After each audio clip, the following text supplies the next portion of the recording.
Welcome to this small group leader training session. Thanks for signing on to lead a sermon-based small group.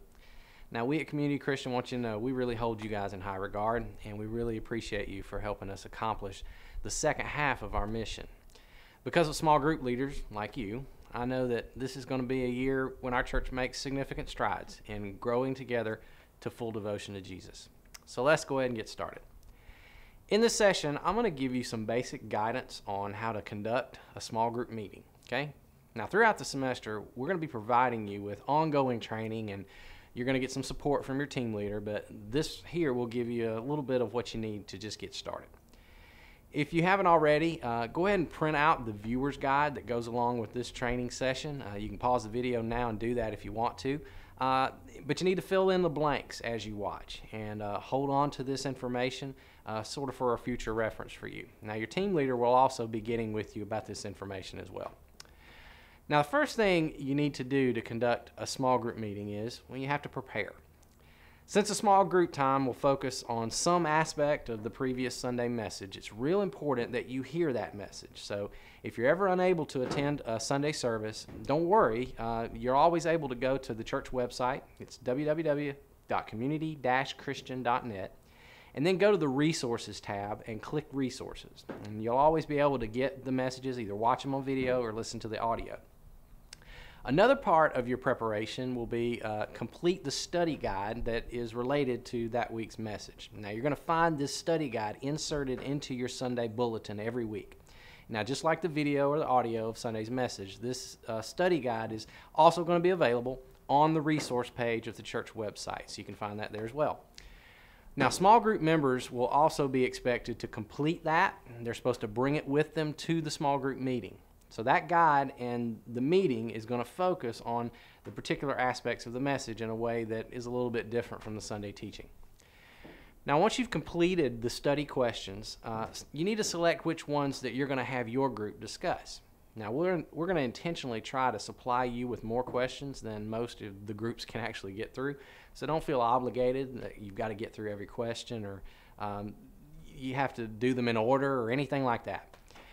As you make your selections on what questions to use, you need to keep a couple things in mind. The study guide will always consist of three types of questions. They're going to be like getting to know me kinds of questions, into the Bible questions, and then some application questions. Also, one of the questions will always be something similar to this. It'll say, what did you find most challenging, helpful, or troubling about the Sunday message?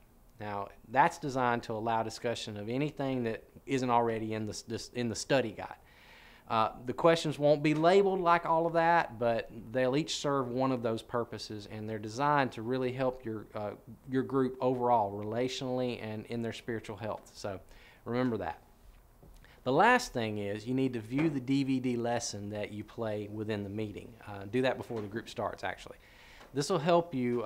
It'll be sort of a source of information, and it'll guide your study and your discussion before you get into the group. Okay? Now that you've prepared, it's time for the actual meeting. Now, typically meetings last about 90 minutes. Now, there are going to be exceptions, of course, to that. Sometimes circumstances or group members may call for that time to be shortened, sometimes even extended. But this is real important. You need to discuss the time issue with your group. Y'all need to come to an agreement about when are we going to start group, when we're going to finish, and how flexible can we be within those times. That's real important to talk about. Now, in most group meetings, there are going to be common elements that are almost always present. First one is refreshments. Now, groups run the gamut. They're all over the place. Some groups have no refreshments. Some have light refreshments. Some just have drinks. Some have full-blown meals. They're the best groups. But anyway, that decision is going to be up to you and your group, so you can decide that.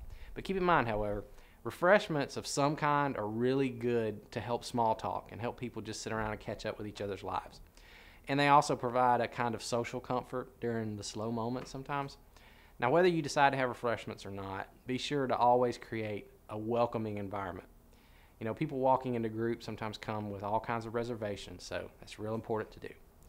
Another element of a small group is sharing. Now, this sometimes begins when you're doing your refreshment time, but most groups will choose to have a specific part of their meeting and share prayer requests and update each other on what's been going on in their lives. But as your group sort of gels, this part of the meeting tends to expand. It'll move to a deeper level, which is good. And don't ever underestimate the power of your example when you're leading the way and being appropriately honest and transparent. So remind your group members to honor those who are there and keep their information confidential and within the confines of the group. That's important in sharing as well. Now, a next part of the meeting is dedicated to study and discussion. Now, this is when you'll actually sit and play the video, the DVD, and it'll guide you through the whole deal. Usually, the DVD teacher is going to be cycling through one of 5 questions, and we call these our 5G questions, and each one of them deals with an area that you should be developing in your life if you're a Christ follower. They are grace, growth, group, gifts, and giving, the 5Gs. And then the questions are designed for your group to sort of help each other, hold each other accountable, and putting some effort into each of those 5G areas. And you'll always find those questions are going to be right at the top of your group questions, the insert, the homework as we call it. So you'll have time to prepare for that as well.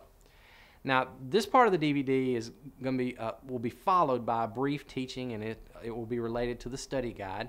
And then the video teacher is going to transition back to you and allow you to lead the questions, whichever ones you've selected ahead of time. Now, let me give you a quick coaching tip about when you play the DVD in your group. I've led small groups myself with DVD teaching, and trust me, there are going to be times when the group is going to get distracted. Something's going to happen in the video, or something's going to happen in the room, and they'll laugh, or they'll make a funny comment, or they'll just get off track. And that's normal. All of that's to be expected from time to time. But let me ask you to do something whenever you see that happening. Since sometimes the video teaching is going to be real brief, it's real likely that your group misses out on something if they get distracted. So, without being crabby or a prude or anything like that, just say something like this. Say, okay guys, let's just make sure we didn't miss something in the DVD. And then you need to rewind the video to the point where you need to watch it again. Now, if interruptions like that become a regular thing, of course, you're going to have to deal with that specifically, but my guess is that's probably not going to be a big problem. Now, to improve the quality of your discussion time, continue to encourage group members to come with the answers to the study questions already filled out. Now, a good way to do this is to just periodically ask group members in the meeting, hey, read what you've got written down on your sheet. Now, the advantages of having them complete that in advance are obvious. Number one, no one is ever going to be forced to have to think on their feet and think of an answer all of a sudden. Number two, it helps you prevent stronger personalities in the group from just dominating the discussion. And three, it sort of undercuts that natural tendency for whatever the first response is to just set the tone for everything else. So those are a good thing to have filled out when you come in. Now, a final group element is always prayer. Now, this is going to look different in various groups, but one helpful suggestion is to ask your group members to just use sentence prayers. That's where one person just prays for one item at a time. This sort of shuts down the long-winded dominator and it allows the new inexperienced person to pray and feel a little bit more easy about that if they choose to do that. Well, that's an overview of the kind of elements that are going to be in a typical small group meeting. Hopefully it doesn't seem complicated, because really it's not. I mean, there's really a lot of room for you to be free and flexible in all of this. I mean, your group, for example, may choose to regularly participate in things like service projects or group socials, in which case you would need to devote some meeting time to planning those out. But just keep in mind the basic things that we're trying to accomplish in sermon-based small groups, okay? And we'll use this as a way to recap all that we've talked about. If we do 4 things, we can know that we're winning at small group leading. Number 1, we're helping God-honoring relationships to form, and group members are caring for one another's needs. Number 2, we're helping each other take spiritual next steps. Now, some of those might be big ones. Others might be really small. Some you see clearly. Some the group is going to have to help you see. Number 3, we're exposing group members to biblical truth related to Sunday's message. And number 4, we're holding each other accountable for putting effort into each of the 5G areas that characterize a Christ follower. So, thanks for your time and for your attention and for helping Community Christian become more fully devoted to Jesus. Have a great small group season.